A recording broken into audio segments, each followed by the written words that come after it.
محمد وبارك وسلم عليه رب اشرح لي صدري ويسر لي امري واحلل عقدة من لساني يفقهوا قولي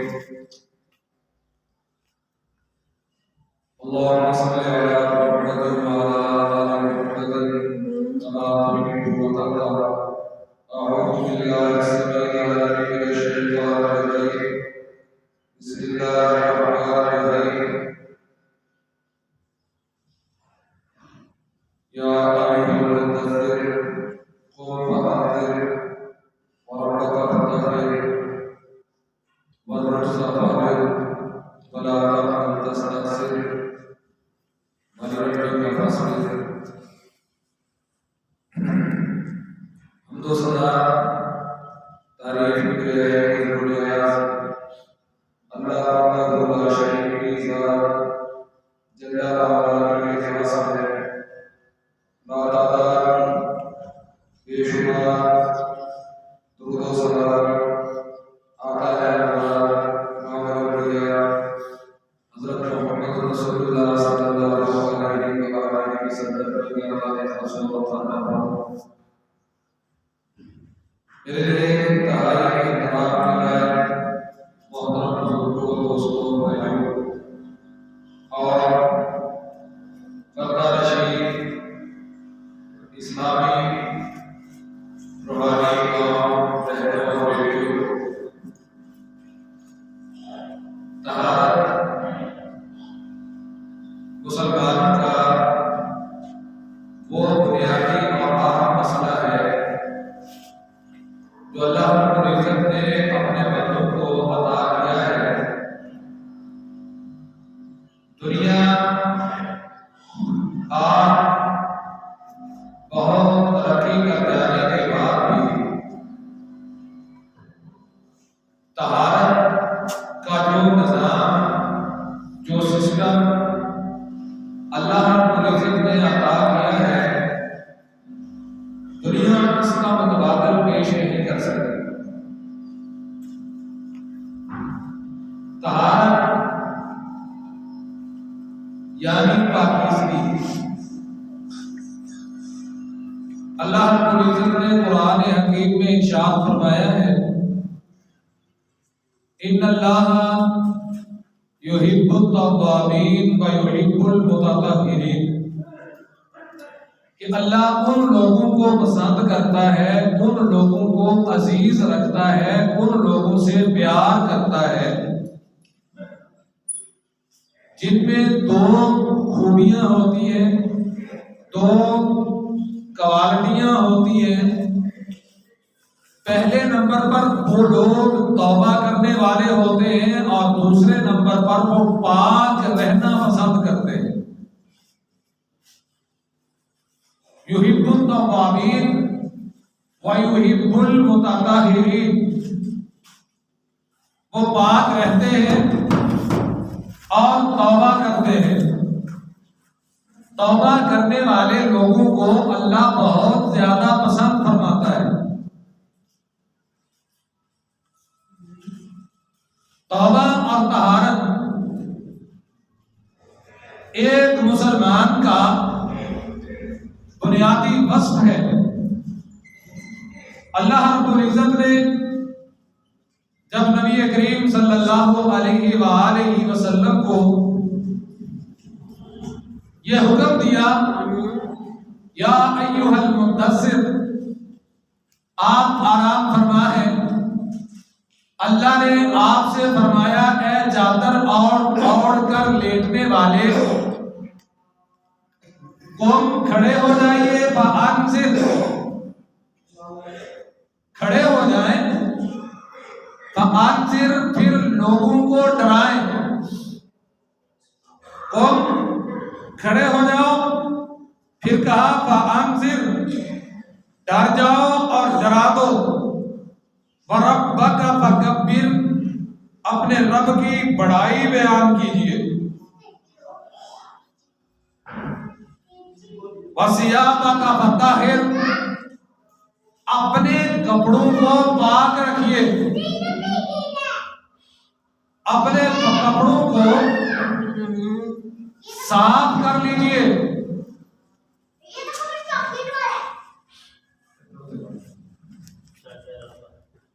اپنے کپڑوں کو صاف کر لیجئے، پاک ہو جائیے، طہارت کو اختیار کیجیے۔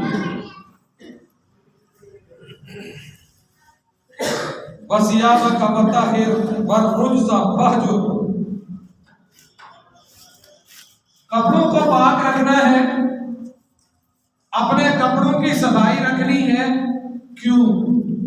وَالرُّجْزَ فَاهْجُرْ، پھر گندگی، پلیدگی، بتوں کی پوجا، اللہ کے علاوہ جب تم اللہ کی عبادت کرو، اللہ کی عبادت کے لیے ضروری ہے پاک ہونا، پاک ہو جائے، طہارت کو اختیار کریں۔ طہارت کیا ہے؟ پاکیزگی کیا ہے؟ رسول اللہ صلی اللہ علیہ وسلم نے جن طریقوں سے طہارت اختیار کرنے کا حکم دیا ہے یا جو طریقے سکھائے ہیں ان کو طہارت کہا جائے گا۔ انہیں پاکیزگی کہا جائے گا۔ جو طہارت اختیار کرے گا وہ جسمانی کئی بیماریوں سے محفوظ ہو جائے گا۔ جو طہارت اختیار کرے گا وہ روح کی کئی بیماریوں سے محفوظ ہو جائے گا۔ ہم زندگی میں بڑا کچھ سیکھ لیتے ہیں لیکن اگر کچھ نہیں سیکھتے تو طہارت نہیں سیکھتے۔ طہارت، پاک ہونا، سب سے پہلی بات طہارت کے متعلق یہ سنیں، ایک مسلمان، ایک مومن، ایمان والا جب دائرہ اسلام میں داخل ہوتا ہے تو وہ پاک ہو جاتا ہے، شرک سے پاک ہو جاتا ہے، نافرمانی سے پاک ہو جاتا ہے، اللہ کی حدود میں آ گیا، پھر اللہ کے عذاب سے محفوظ اور پاک ہو جاتا ہے۔ نبی اکرم صلی اللہ علیہ وسلم نے حضرت ابو ہریرہ کو دیکھا۔ یہ بھی تصور اور سوچ اپنی کلیئر کریں۔ ہمارے ہاں طہارت کا مطلب یہ سمجھا گیا ہے ایک بندہ غسل جنابت اس میں فرض ہے،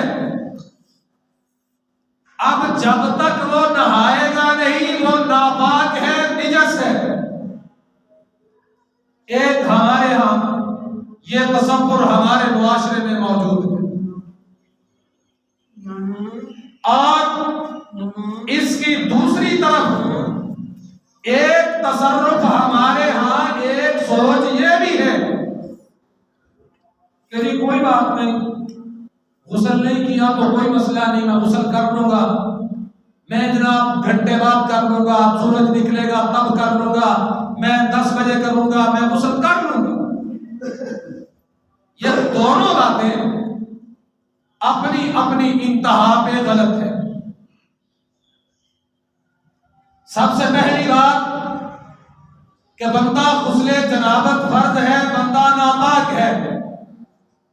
رسول اللہ صلی اللہ علیہ وسلم نے حضرت ابو ہریرہ رضی اللہ تعالی عنہ کو دیکھا، وہ تشریف لا رہے ہیں۔ ابو ہریرہ نے اپنے آقا کو دیکھا تو رخ بدل گئے، گلی بدل گئے۔ تو وہ اسی طرف تھے، لیکن جب دیکھا کہ سامنے سے اللہ کے محبوب علیہ السلام آ رہے ہیں تو وہ گلی بدل گئے، راستہ بدل گئے۔ نبی اکرم صلی اللہ علیہ وسلم نے ان کو بلایا، ملے، پوچھا، ابو ہریرہ آپ نے مجھے دیکھ کر رستہ کیوں بدل لیا؟ ہم کیا سمجھتے ہیں؟ پہلی سوچ یہ ہے کہ غسل جنابت فرض ہو گیا، اب میں ناپاک ہو چکا ہوں. یہ سوچیں، غسل جنابت جس پر فرض ہو جائے وہ ناپاک ہوتا ہے. حضرت ابو ہریرہ رضی اللہ تعالیٰ عنہ کہا، ابو ہریرہ میں نے تجھے دیکھا، تو نے مجھے دیکھا، پھر دیکھنے کے بعد رستہ کیوں بدلا، راہ کیوں چینج کی، مجھے دیکھنے کے بعد راہ کیوں بدل گیا؟ کہا آقا آپ سامنے سے آ رہے تھے، ابو ہریرہ پر غسل فرض تھا، ابو ہریرہ ناپاک تھا، میں نے سوچا آپ پاک ہیں، میں ناپاک ہوں، میں آپ سے اس لیے نہ ملا، اس لیے آپ کے ساتھ مصافحہ نہ کیا، اس لیے آپ کے ساتھ سلام نہ دیا، راستہ بدل گیا کہ میں ناپاک ہوں. میں کیا ہوں؟ ناپاک ہوں. یہ سوچ صحابہ میں بھی تھی کہ غسل جنابت جس بندے پر فرض ہو جائے وہ ناپاک ہوتا ہے. لیکن اللہ کے نبی صلی اللہ علیہ وسلم نے فرمایا، کہا ابو ہریرہ یاد رکھو، مومن لا ينجس، مومن پلید نہیں ہوتا، ناپاک نہیں ہوتا، مومن پلید نہیں ہوتا. اب شاید جو دن کو 8 بجے اٹھ کے غسل کر رہے ہوتے ہیں ان کے مد نظر یہ حدیث ہے کہ اللہ کے نبی نے فرمایا مومن پلید نہیں ہوتا. اب میں پلید تو ہوں نہیں، چلو کوئی بات نہیں، جب سورج نکلے گا ادھر اٹھ کے وضو کر غسل کر لاں گے، ایڈا کیڑا کوئی قیامت آ چلی ہے ساڈے بے غسل میں. یہ بھی اپنے جگہ پہ غلط ہے. اب غسل نہ کرنے کی وجہ سے،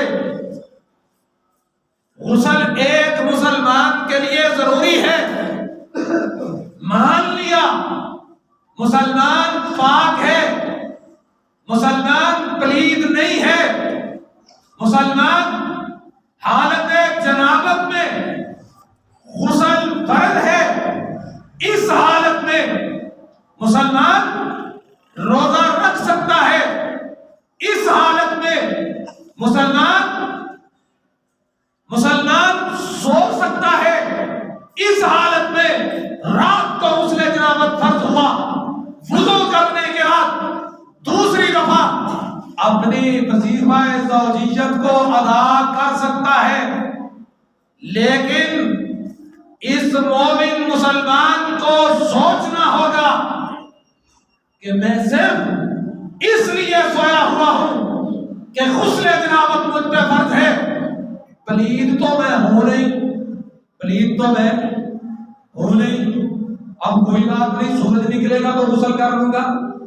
تو بھیا یہ درمیان میں جو فجر کی نماز گزر گئی اس کا ذمہ دار کون ہے؟ بات سمجھ آئی ہے کہ نہیں؟ مان لیا. کیوں مانا؟ اللہ کے محبوب نے کہا مومن پلید نہیں ہوتا، اسی محبوب نے کہا مومن کی حالت جنابت میں نماز قبول نہیں ہوگی، حالت جنابت میں نماز قبول نہیں ہوگی، غسل کرنا ہوگا. اتنی رخصت ملتی ہے، غسل فرض ہے، رات کا وقت ہے، سونا چاہتے ہو وضو کرو سو جاؤ، وضو کرو سو جاؤ، صبح فجر سے پہلے بیدار ہو جاؤ، بیدار ہو کے فجر کی نماز سے پہلے غسل کرو اور غسل کر کے با جماعت فرض نماز ادا کرو، با جماعت فرض نماز ادا کرو. مسئلہ کلیئر ہوا کہ نہیں؟ مسئلہ یہ سمجھا رہا ہوں کہ پہلے نمبر پر مومن پلید نہیں ہوتا، دوسرے نمبر پر غسل جنابت مومن پر فرض ہو جائے، مومن تندرست ہو، صحت مند ہو، مومن ٹھیک ٹھاک ہو، رات کو کام سے واپس آیا ہو، تندرست ہے، اس مومن کی نماز بھی اس وقت تک قبول نہ ہوگی جب تک مومن غسل نہیں کرے گا، جب تک مومن غسل نہیں کرے گا۔ ایک بات۔ دوسری بات پیشاب سے متعلق ہے، نجاست اور گندگی سے متعلق ہے۔ کپڑوں کو نجاست لگ جائے، گندگی لگ جائے، یہ وہ مسائل ہیں جن کے ساتھ واسطہ ماں کی گود سے لے کر قبر میں اترنے تک رہتا ہے کہ نہیں؟ یہ وہ مسائل ہیں، نہ بوڑھا ان سے مستثنا ہے، نہ بچہ ان سے مستثنا ہے، نہ جوان ان سے مستثنا ہے، نہ عورت ان سے مستثنا ہے، نہ بزرگ ان سے مستثنا ہے۔ ہر بندے کے لیے یہ مسائل ضروری ہے۔ اب بات آئی ہے نجاست کی، بات آئی ہے گندگی کی، نجاست کی، پیشاب کی۔ رسول اللہ صلی اللہ علیہ وسلم نے پیشاب کے متعلق فرمایا۔ اب ہم میں سے کتنے لوگ ہیں جن کو ان مسائل کا پتہ ہے، یا کتنے لوگ ہیں جنہوں نے ان مسائل کا پتہ کرنے کی کوشش کی ہے؟ زندگیاں لوگوں کی گزر جاتی ہیں، مر جاتے ہیں، دنیا سے چلے جاتے ہیں، لیکن پیشاب اور پاخانے کے طریقے معلوم نہیں۔ رسول اللہ صلی اللہ علیہ وسلم ایک قبر سے گزر رہے تھے، قبرستان سے گزر رہے تھے، صحابہ ساتھ ہیں، آپ اپنی سواری پہ ہیں، سواری نے بھٹکنا شروع کر دیا، اچھلنا شروع کر دیا، سواری اچھل رہی ہے، بھٹک رہی ہے۔ اللہ کے نبی نے سواری کو روکا، اترے، آپ نے دو قبریں دیکھی، دونوں پہ سبز شاخیں اتاری، درخت سے اتارنے کے بعد ان دونوں شاخوں کو ان قبروں پر لگا دیا، ان قبروں پہ کاٹ دیا۔ اب یہاں پر ایک اور مسئلہ سن لیں۔ ہمارے ہاں ہم کرتے کیا ہے؟ جب مردے کو دفن کرتے ہیں، میت کو دفن کرتے ہیں، دفن کرنے کے بعد اس کی قبر پر دو شاخیں لگاتے ہیں۔ کیوں نہیں لوگ ہر یہاں شاخہ لوگ کہتے کیا ہے؟ نظریہ کیا ہے؟ کوئی پتہ نہیں، بس یہ دو شاخیں لگائے لگ اللہ کے۔ یہ شاخیں ہر قبر کے لیے نہیں ہے، ہر بندے کے لیے نہیں ہے۔ شاخیں لگائی تھی تو اس ہستی نے لگائی تھی جو ہستی اللہ کی وحی کے بغیر بات نہیں کرتی، اور وہ ذات جناب محمد الرسول اللہ کی تھی صلی اللہ علیہ وسلم۔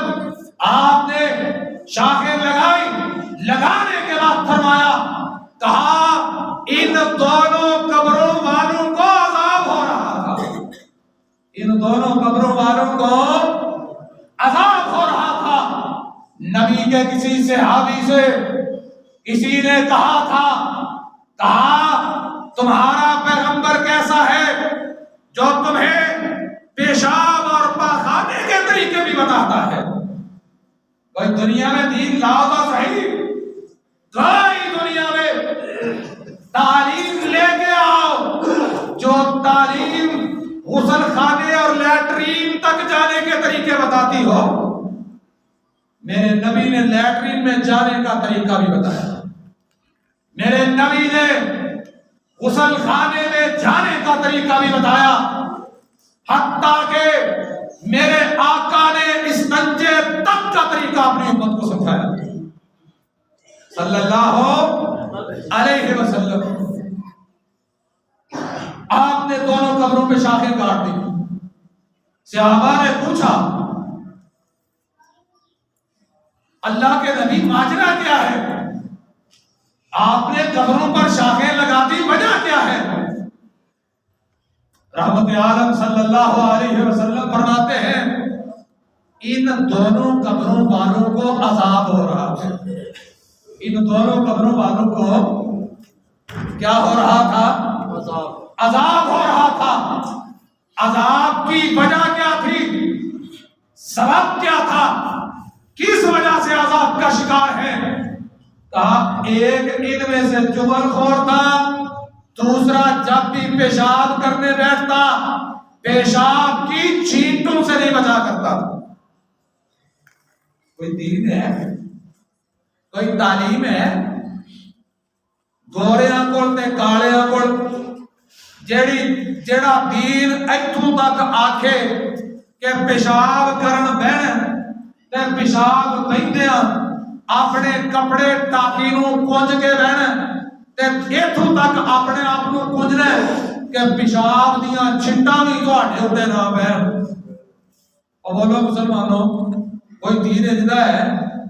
اور میں تو کہنا اسی سر سجدے وچ رکھ کے اللہ کا یہی احسان کر دے رہی ہے نا، اللہ نے سانو مسلمان بنایا ہے، اسی اللہ کی نعمتاں دا حق ہی ادا نہیں کر سکتے۔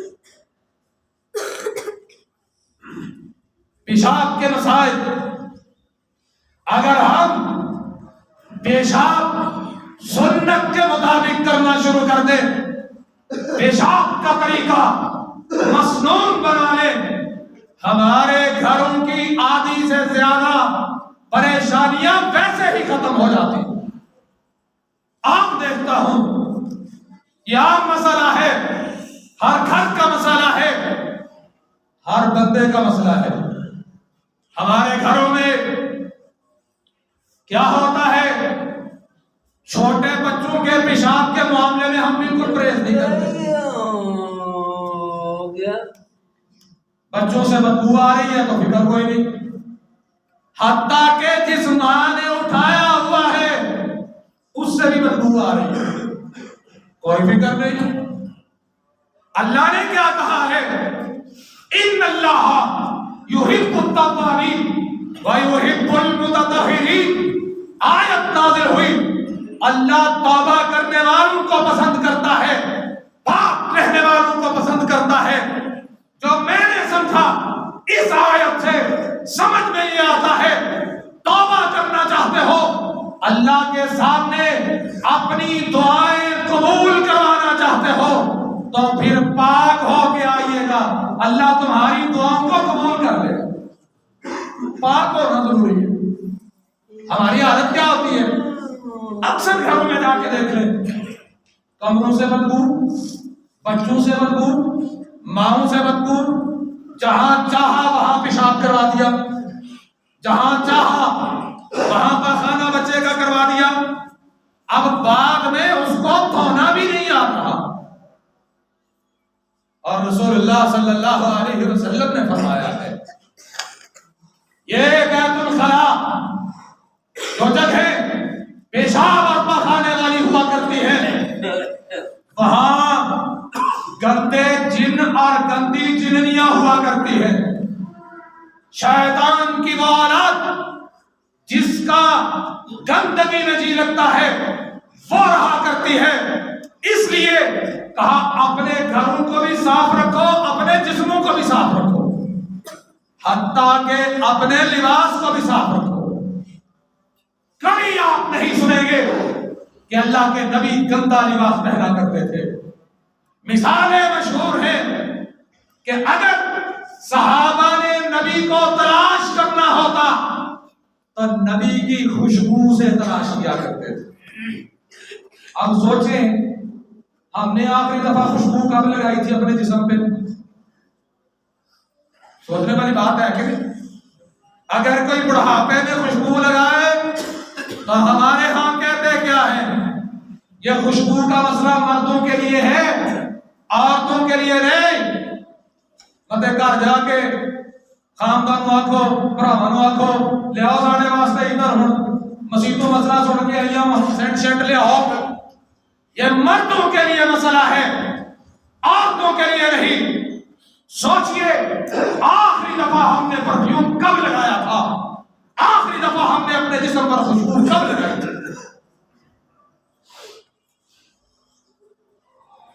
اور اللہ کے نبی صلی اللہ علیہ وسلم صحابی کہتے ہیں ہم نے اگر اپنے محبوب کو تلاش کرنا ہوتا ہم گلیوں میں پھیلی خوشبو سے تلاش کیا کرتے.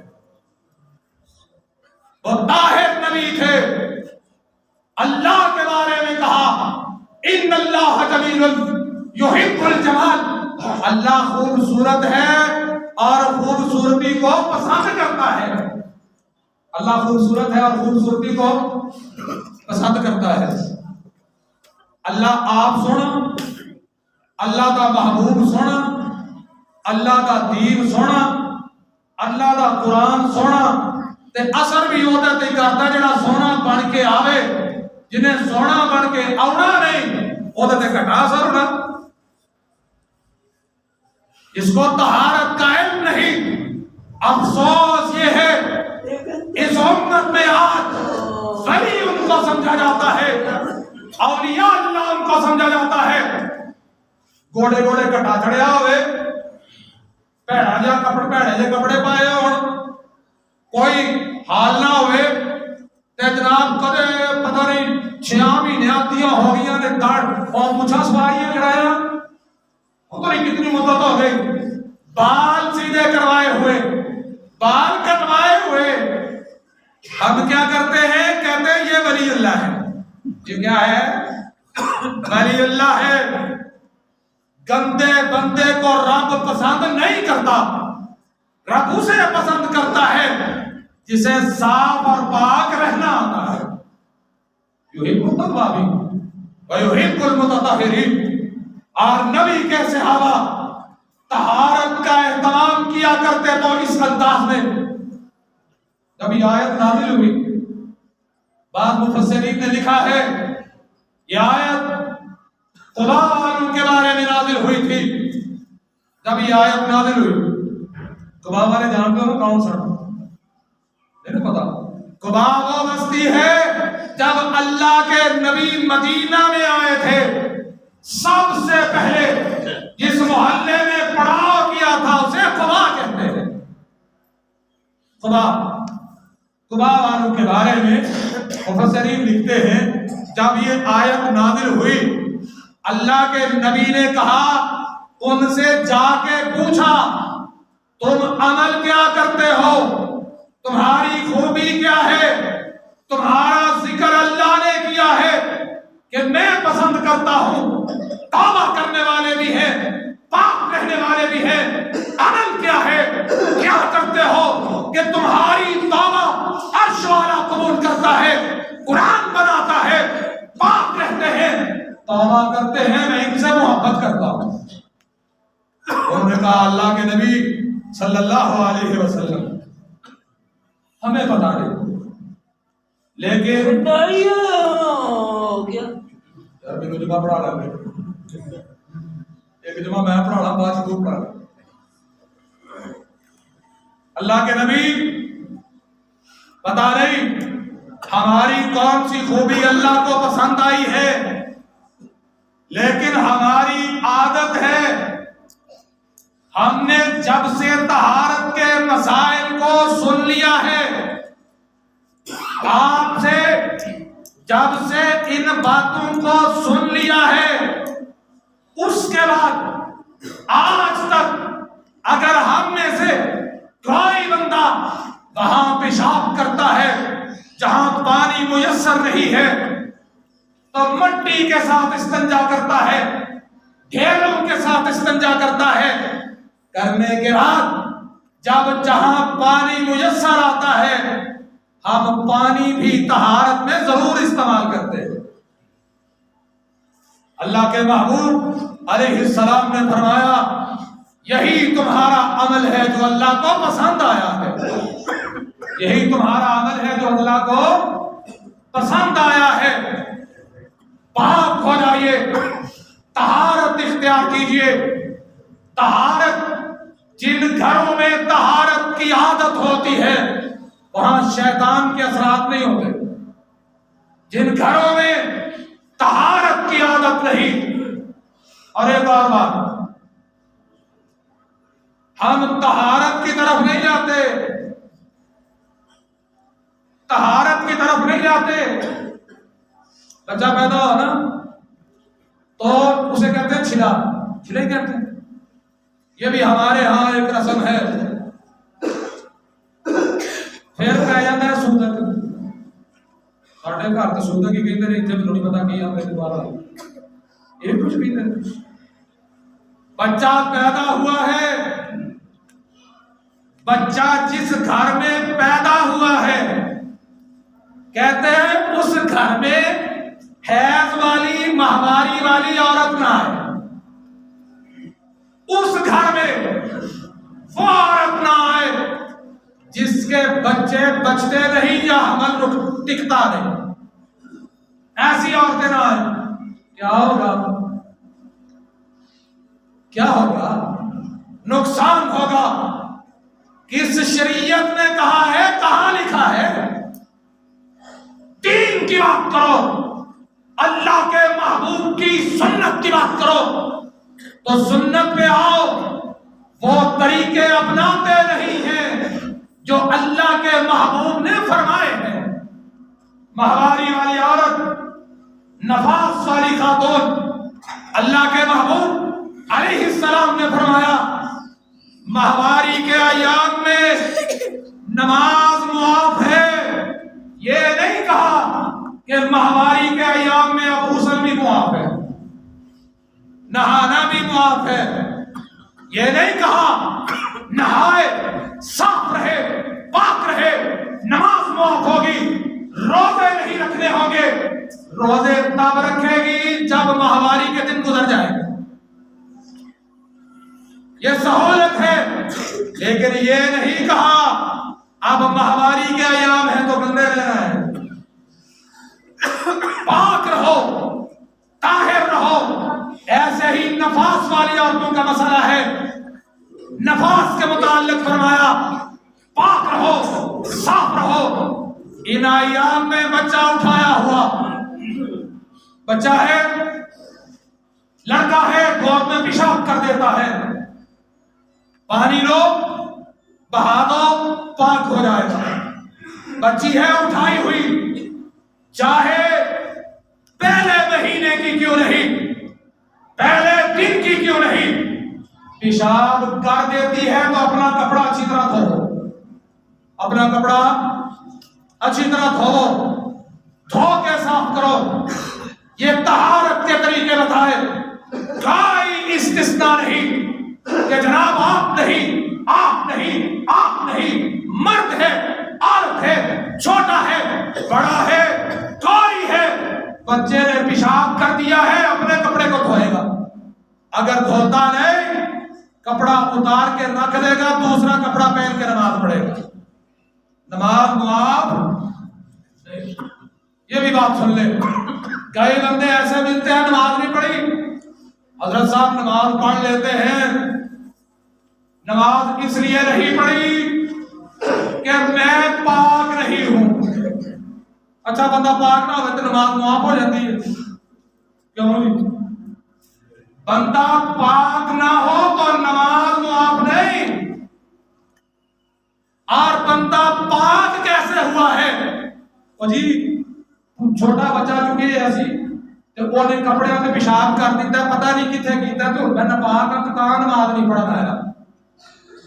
اس قمیض اس کرتے کو اتار دو، اس لباس کو اتار دو، دوسرا لباس پہن کے نماز کے لیے آؤ.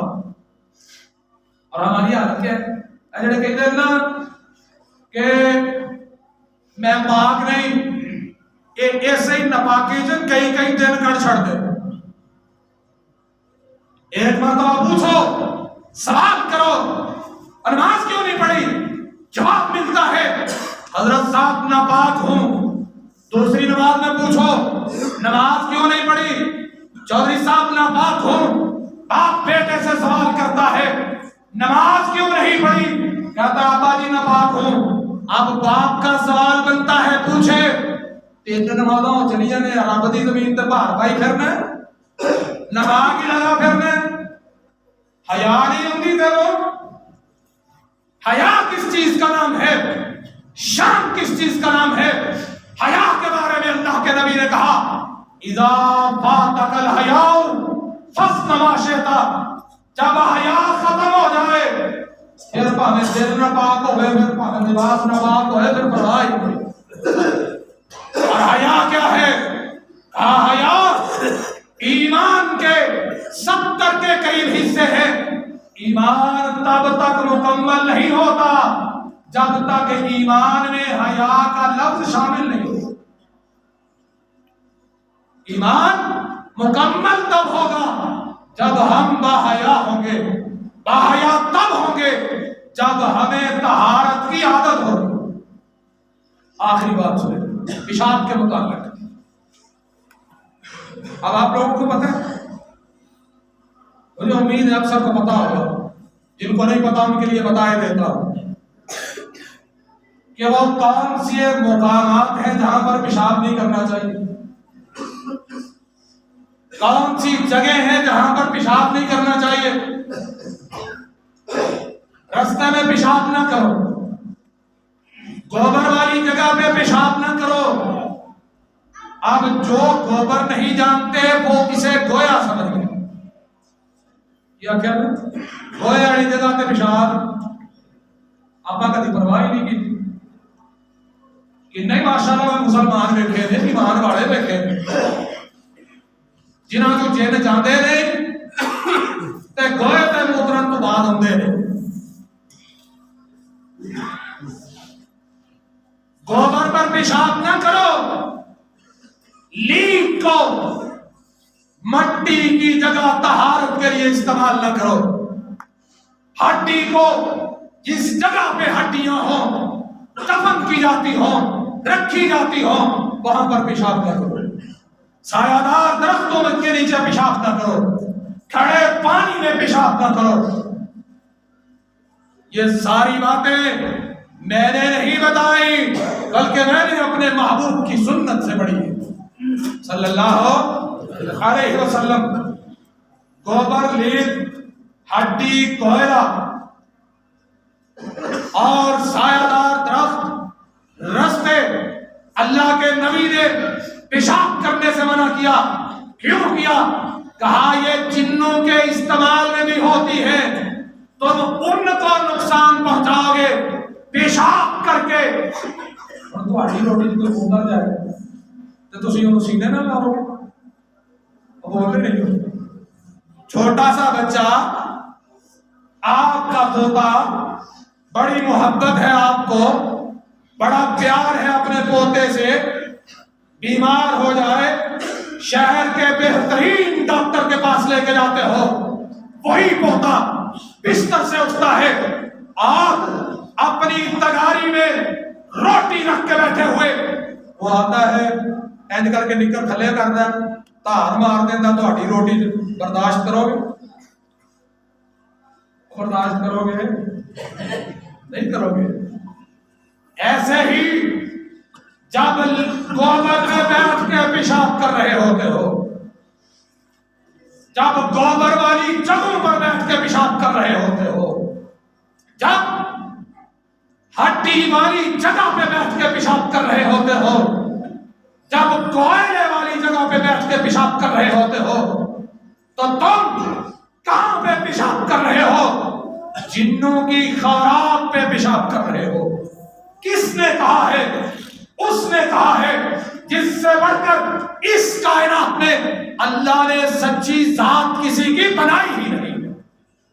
محمد رسول اللہ صلی اللہ علیہ وسلم نے فرمایا ہے یہ ان کی خوراک ہے، تم ان کی خوراک کو نقصان پہنچاؤ گے، گندا کرو گے، کہ پھر اگوں خیر بھی کا توقع نہ کرو، پھر بچوں مولویاں کو دیو 5-5 ہزار روپیہ لکھواؤ، الو کے خون سے تعریف، دہاڑیاں لگاؤ، جعلی عملوں کی پیسے پکے کرواؤ، ان پیٹ کے پجاریوں کے چاہیے کعبہ کے رب کی قسم ہے تمہیں کوئی یہ پیٹ کے پجاری نہیں بتائیں گے طہارت کے طریقے کیا ہے، نہیں بتائیں گے ان سے بچا کیسے جاتا ہے۔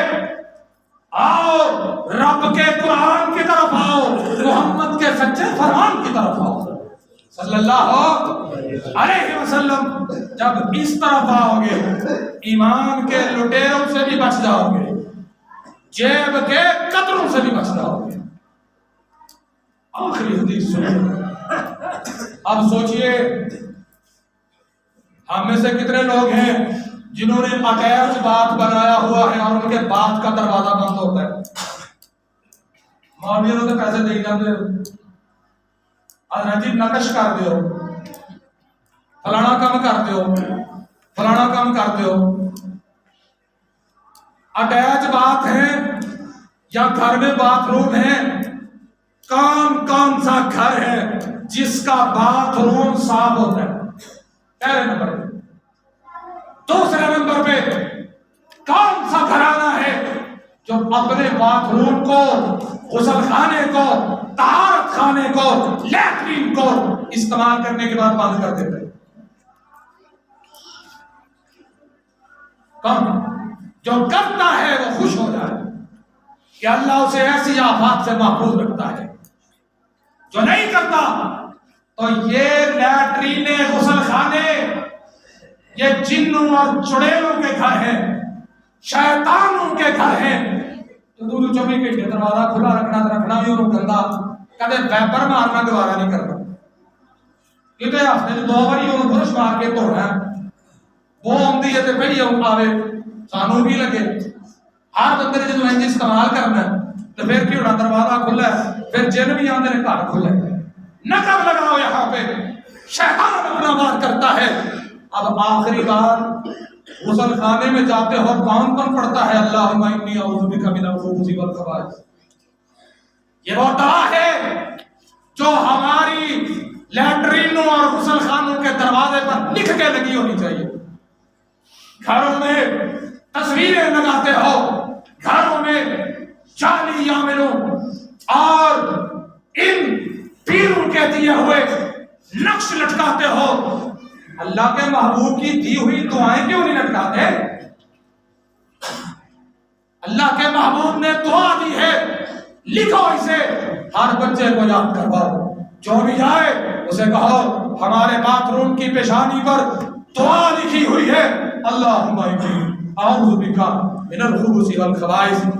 میں لیٹرین میں جا رہا ہوں، اللہ مجھے گندے شیطانوں اور ان کی عورتوں سے محفوظ فرما دے۔ جب لیٹرین سے نکلا تو پھر کہے غفرانک، اللہ میں باتھ روم میں گیا تھا، اب پیشاب مجھے نہیں پتا، میں نے بڑا بچنے کی کوشش کی، پیشاب کے کوئی چھینٹے پڑ گئے، میں نے تو پاک رہنے کی بڑی کوشش کی، اگر کوئی ایسا معاملہ ہوا تو اللہ الغیوب ہے، اللہ مجھے معاف فرمائے۔ باتیں بڑی ہے طہارت سے متعلق، ان باتوں پہ عمل کیجئے، اپنی طہارت کو سنت کے مطابق کیجئے، آئیے اپنے نبی کے فرما بردار ہو جائیے۔ اللہ مجھے اور آپ کو محبوب علیہ السلام کا پیروکار بننے کی توفیق عطا فرمائے۔ یاد رکھیے یہ وہ دین ہے جو اس دین پر عمل کرنے والا ہو جاتا ہے دنیا کی ساری پریشانیوں سے محفوظ ہو جاتا ہے۔ اللہ مجھے اور آپ کو عمل کی توفیق عطا فرمائے۔ وما علیہ الا البلاغ۔